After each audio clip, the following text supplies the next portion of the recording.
Assalamualaikum. Waalaikumsalam. Apa kabar semuanya? Alhamdulillah, luar biasa, tetap semangat. Oke, alhamdulillahirobbilalamin. Hari ini kita masih diberikan kesempatan bisa mengikuti KBM ya. Sebelum pelaksanaan KBM hari ini, silahkan untuk ketua kelas memimpin doa. Duduk siap, gerak, berdoa mulai.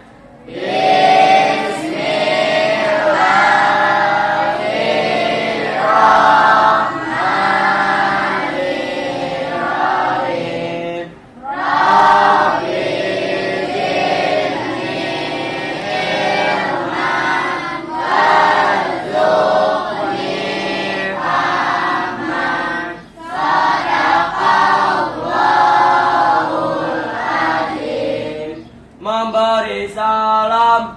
Assalamualaikum warahmatullahi wabarakatuh. Waalaikumsalam warahmatullahi wabarakatuh. Baik, selanjutnya Bapak ingin mengecek kehadiran dulu di kelas 7A yang hari ini tidak masuk siapa? Hadir semua atau ada yang sakit? Hadir semua? Oke, alhamdulillahirobbilalamin ya. Hari ini kita hadir semua.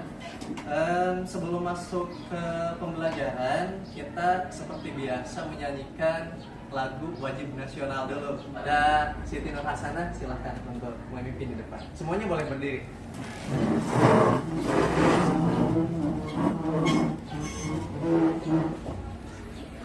Ayo maju, maju.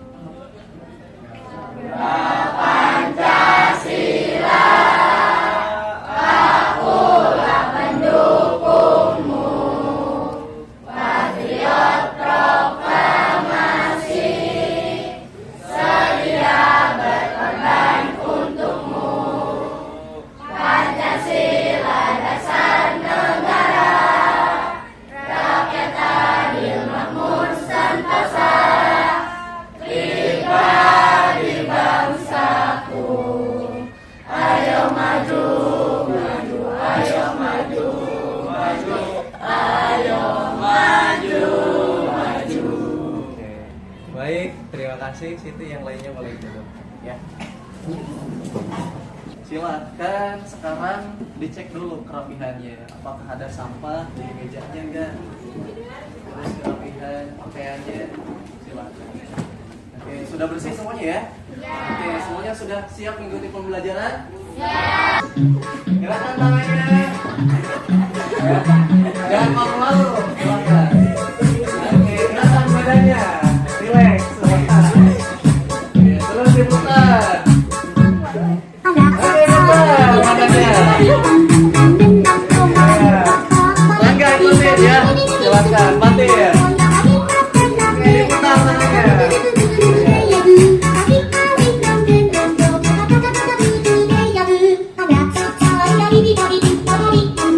Terus.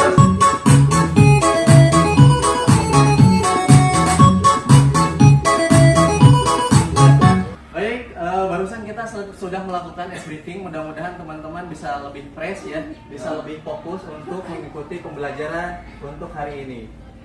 Sebelum masuk ke materi inti hari ini, masih ingat nggak apa yang kita pelajari sebelumnya? Masih. Belajar apa? Oke. Tes deskripsi itu apa sih?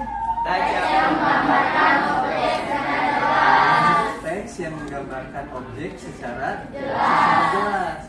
Nah, untuk hari ini kita akan mempelajari terkait yang namanya puisi rakyat. Sebelumnya ada yang pernah dengar nggak apa yang disebut dengan puisi rakyat? Belum? Belum pernah ya? Oke. Ini tujuan pembelajaran hari ini. Jadi teman-teman semua diharapkan mampu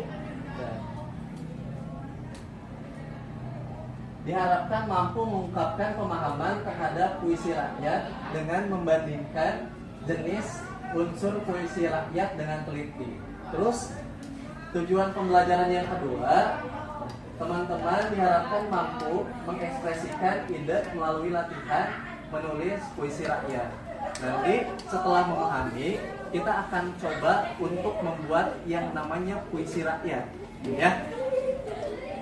Kita akan coba mengamati tampilan beberapa puisi terlebih dahulu.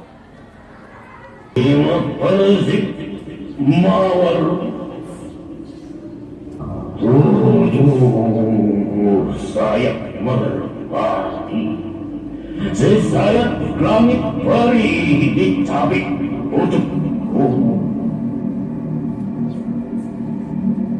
Sebelas duri sepi dalam rupa-rupa. Gurindam Kalbu,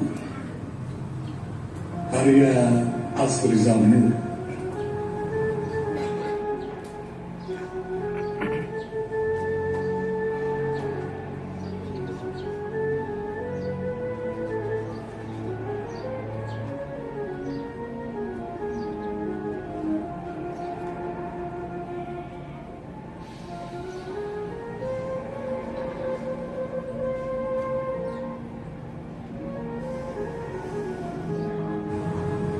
Bila kalbu bagai mahkota, maka hati jadi pelita. Kalbu itu mahkota hati, jaga selalu sampai mati. Jaga kalbu sepanjang umur, tanda insan pandai bersyukur.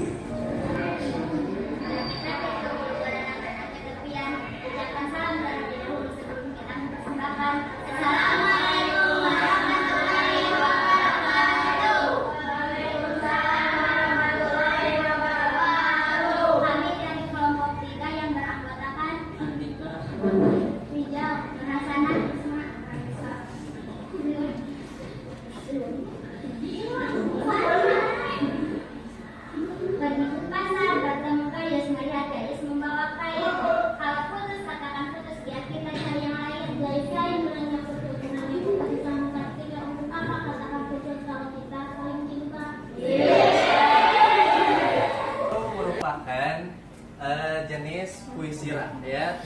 Ada yang pertama yang ditampilkan itu mantra, terus yang kedua itu namanya gurindam, yang terakhir namanya apa? Pantun. Baik. Nah, sekarang Bapak ingin tahu, setelah teman-teman mendengarkan video tersebut, ada yang bisa menyimpulkan nggak yang disebut dengan pantun atau ciri-ciri pantun? Boleh, silahkan. Ciri-ciri pantun, ada yang tahu nggak ciri-ciri pantun dari video yang barusan ditampilkan? Ya, akhirannya kayak gimana sih pantun? Berpola apa? Ya, AB. berpola AB. AB. Itu yang dinamakan dengan apa? Pantun. Enggak, kalau misalnya akhiran itu dinamakan dengan yang namanya rima, ya. Nah, pola AB maksudnya kayak gimana? Ada yang tahu nggak? Akhir baris pertama sama dengan bunyi akhir baris ketiga, dan bunyi akhir baris kedua sama dengan baris keempat. Oke, bagus Farhan ya. Jadi akhiran bunyi itu dinamakan dengan rima. Ketika misalnya pantun itu biasanya memiliki apa saja sih? Tadi ketika kita menonton biasanya ada berapa baris? 4 baris. Biasanya ada 4 baris, terus berpola AB. Kemudian apa lagi ciri pantun yang kita tonton tadi? Oke, setiap baris terdiri atas 8 sampai dengan 12 suku kata. Baik, coba sekarang kita lihat di sini. Kain dijahit, jadilah baju. Ada berapa suku kata? Kain dijahit, jadilah baju. Ada berapa suku kata coba? Boleh angkat tangan. Ada berapa Mesya coba? Coba loh, bisa dibuktikan enggak? Kain dijahit jadilah baju, bukan. Kain dijahit, jadilah baju. Oke, bagus, tepuk tangan untuk Mesya. Itu yang dinamakan dengan suku kata. Biasanya dalam satu bait itu terdiri dari 4 baris ya, yang dinamakan dengan pantun. Dan setiap baris itu memiliki berapa tadi? 8 sampai 12 kata. Ada lagi nggak ciri pantun? Udah ya? Oke, nah ini Bapak berikan contoh juga. Selain tadi video, ini ada contoh pantun. Kain dijahit jadilah baju, bukan menjadi nisan jenajah. Sekolah untuk mencari ilmu, bukan sekadar dapat ijazah. Kira-kira apa yang disampaikan dalam pantun barusan? Semuanya termasuk isi nggak? Hah? Enggak, kenapa? Enggak termasuk isi. Boleh Rangga lebih keras suaranya. Baris pertama dan kedua merupakan sampiran. Baris ketiga dan keempat merupakan isi. Merupakan isi, benar nggak? Benar ya. Jadi yang paling penting di pantun itu baris mana? Sambiran atau isi? Isi. Kalau misalnya baris pertama sama kedua itu boleh apa saja, ya. Tapi yang paling penting itu isinya ada di baris ketiga sama 4 sehingga itu dinamakan dengan isi. Paham untuk pantun? Paham. Oke, selanjutnya tadi masih ingat nggak video yang pertama mantra itu seperti apa sih? Mantra, bentar. Ya, rangkaian katanya seperti apa? Ada polanya nggak kalau mantra? Atau bebas? Bebas. Terus kata-katanya seperti apa? Berarti kata-kata polanya bebas ya rimanya. Terus? Mengandung rayuan dan perintah. Rayuan, bisa perintah, mungkin bisa petuah ya. Jadi sehingga yang dinamakan dengan mantra itu kata-kata puisi rakyat yang mengutamakan keindahan dari kata. Ini sangat jarang sekali untuk sekarang ya. Oke, selanjutnya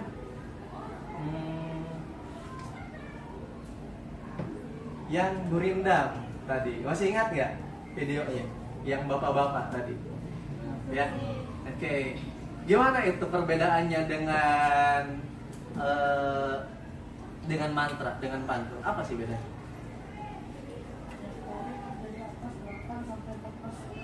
Oke, setiap lari terdiri dari 8 sampai 14. Berarti bedanya apa? Kalau pantun tadi 8 sampai 12, kalau gurindam itu dari 8 sampai 14. Kemudian setiap bait terdiri dari berapa baris sih? Tadi yang dilihat di video. Baris pertama dan kedua. Terdiri dari dua baris. Kemudian ada sampirannya nggak? Kalau misalnya di gurindam. Baris pertama dan Lari pertama merupakan syarat, sedangkan lari kedua merupakan jawaban. Ya, jadi semuanya isi syarat dan jawaban sehingga tidak ada yang namanya dengan sampiran. Kalau tadi sampiran ada di mana? Pantun. Bagus gitu ya teman-teman semua. Oh ya, terus tadi akhirannya kan kalau pantun itu pola rimanya A B ya. Kalau misalnya tadi gurindam apa? Pola A. Ya, A. Jadi sama ya. Baris pertama akhirannya apa, terus baris kedua. Oke, bagus teman-teman semua. Selanjutnya silahkan dibuka LKPD-nya. Kita kerjakan yang bagian kegiatan 1. Silahkan. Sudah ada nggak? Kita bekerja kelompok. Jadi setiap kelompok itu ada 4 orang. Kita coba mengerjakan LKPD yang bagian kegiatan 1. Nah, sebelum melaksanakan kegiatan 1, silahkan perhatikan dulu. Ini ada puisi 1, puisi 2, dan puisi 3. Silahkan dibaca terlebih dahulu. Kemudian kita masuk ke kegiatan yang pertama. Nah, untuk kegiatan yang pertama, teman-teman silahkan tentukan jumlah baitnya di puisi 1 ada berapa, puisi 2 ada berapa, puisi 3 ada berapa. Ya, setelah bait silahkan jumlah baris dalam setiap bait. baris ya. Barisnya ada berapa? Silahkan. Kemudian jumlah suku kata. Tadi kan udah belajar ya, yang dicontohkan oleh Mesia juga. Silahkan jumlah suku katanya itu antara berapa sampai berapa di baris pertama. Terus baris kedua rentang suku katanya berapa sampai berapa. Kemudian pola rimanya A atau ABAB atau ABCD silahkan ditentukan sama teman-teman semua. Kemudian ini yang 1 terus 2 sama puisi 3 masuk ke jenis puisi apa? Tadi kan ada 3, nah silahkan. Puisi 1 masuk ke pantun kan? Puisi 2 masuk ke apa? Bisa gurindam atau mungkin mantra, silahkan ditentukan. Dianalisis bersama. Langsung di kertasnya, Pak. Iya, langsung di kertas ya ditulis. Pertama, ini dibaca dulu ya. Yang puisi 1, puisi 2, puisi 3-nya dibaca. Silahkan kerjasama bareng-bareng sama kelompoknya. Nanti dikerjakan yang kegiatan 1 yang bagian ini. Nah, tempat yang ini. Nah, yang kegiatan 2. Oh, cara ngisinya. Nah, ini jumlah bait di puisi pertama. Jumlah baitnya ada berapa? Bait atau baris? Kalau ini, nah, kalau ini 4 baris. Tapi ini terdiri dari berapa bait? Kalau bait satu kesatuan, itu berarti terdiri dari 1. Nah, kalau ini 2 bait. Kalau ini nggak ada garis kosongnya, berarti berapa bait? 1 ya, bait. Ini ditentukan. Ini berapa bait? Ini berapa bait? Ini berapa bait? Tulis di sini, ya. Ini berapa ini? Paham? Oke. Pak. Oke. Ya, gimana? Kelompok 6 ya? Ya. Oke. Paling sedikit baris mana? Iya, gitu. Berarti ada berapa? Ada berapa suku kata? 2. Tulis 2. Sampai paling banyak baris mana? Ini. Berarti berapa? 10. Nanti 2. Gitu ya. Yang lainnya aman? Aman, Pak. Ya, udah beres ya kalau ini. Nanti kita bahas. Gitu. Ya. Ada pertanyaan lagi? Udah. Gimana? Ada kesulitan? Kalau pilih bisa.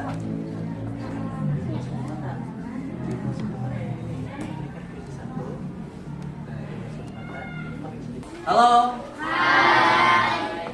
Baik, sekarang kita bahas untuk yang kegiatan 1. Kita anggap sudah beres semuanya ya. Berdiri. Oke, semuanya silakan kita saling koreksi. Kalau misalnya ada kesalahan kita koreksi, atau misalnya ada perbedaan kita perbaiki ya. Silakan puisi 2. Puisi 2 jumlah bait. Bisa lebih keras, Farhan. Puisi 2 jumlah bait ada 2. Oke. Benar nggak jumlah baitnya ada 2? Hah? Benar. Oke, bagus Farhan ya. Berarti kita cek tes terus. Jumlah baris dalam setiap bait ada 2 baris. Jumlah baris dalam setiap bait ada 2 baris. Yang maksudnya baris yang bagian mana? Terus yang maksudnya bait yang bagian mana sih teman-teman?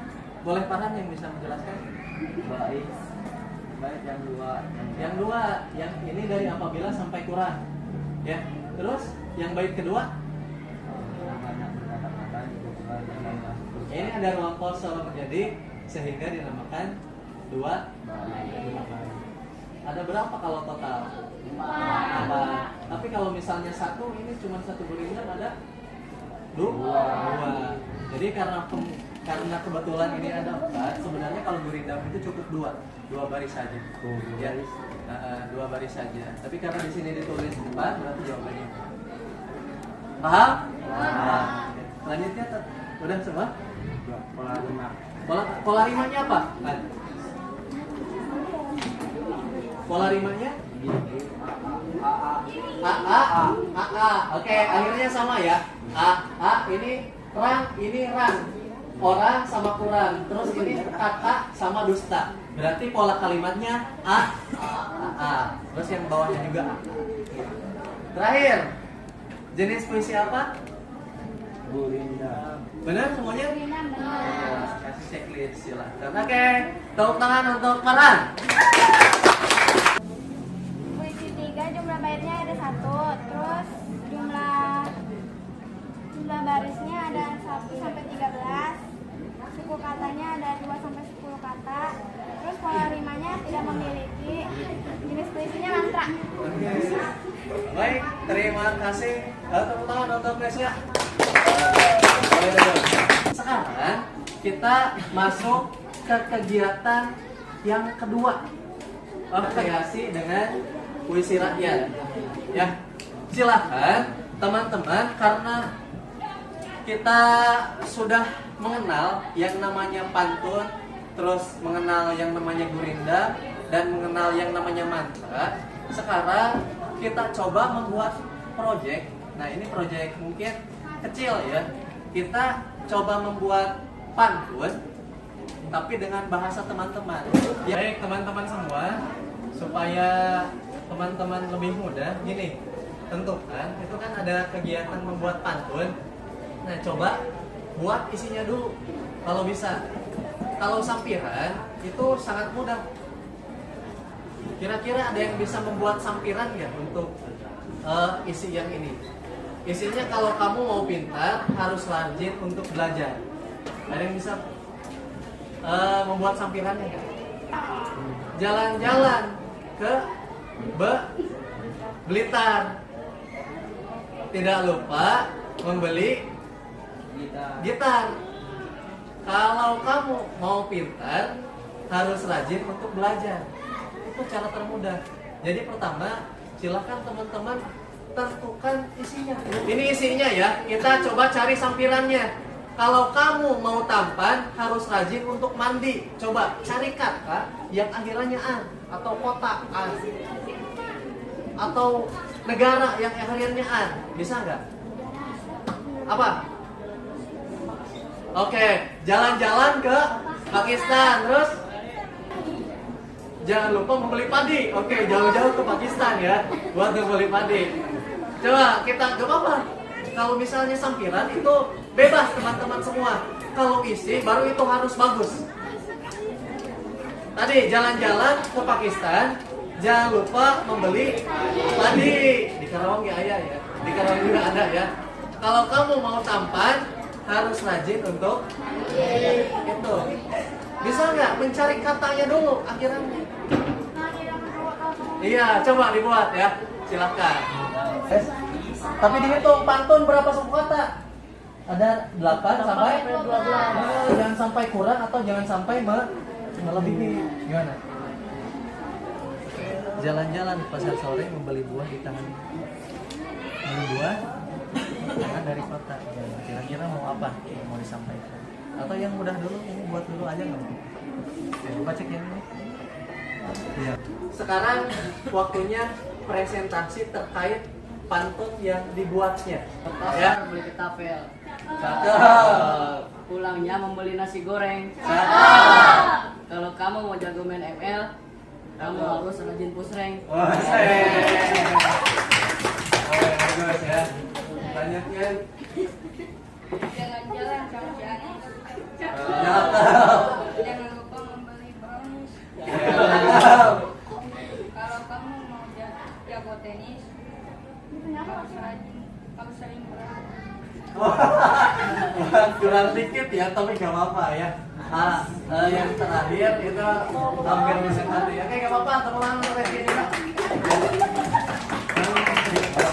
Terakhir. Jalan-jalan ke kota Depok. Depok. Ada apa di balik tembok? Ada Rangga lagi cebok. Oke, gak apa-apa, ini maksudnya memang kurang sopan, tapi ini masuknya ke pantun jenaka, tapi bapak hargai ya. Oke, itu masuk pantun. Oke, tepuk tangan untuk kita semua. Kita duduk kembali di kursinya masing-masing.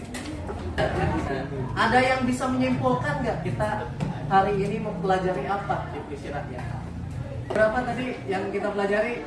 Ada 3. Yang pertama ada pantun, terus baik, itu saja untuk pembelajaran hari ini. Ya, mudah-mudahan pembelajaran hari ini bisa bermanfaat untuk kita semua. Kita tutup ya. Gimana perasaannya membuat pantun? Susah tidak? Menarik atau enggak? Menarik. Ya, oke, baik. Kita tutup ya untuk mengakhiri pembelajaran hari ini dengan membaca doa. Silakan dipimpin oleh Pak Han.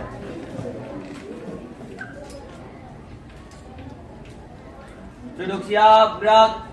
Sebelum pulang, angka baiknya kita berdoa dulu. Berdoa dalam hati, mulai. Berdoa selesai. Memberi salam.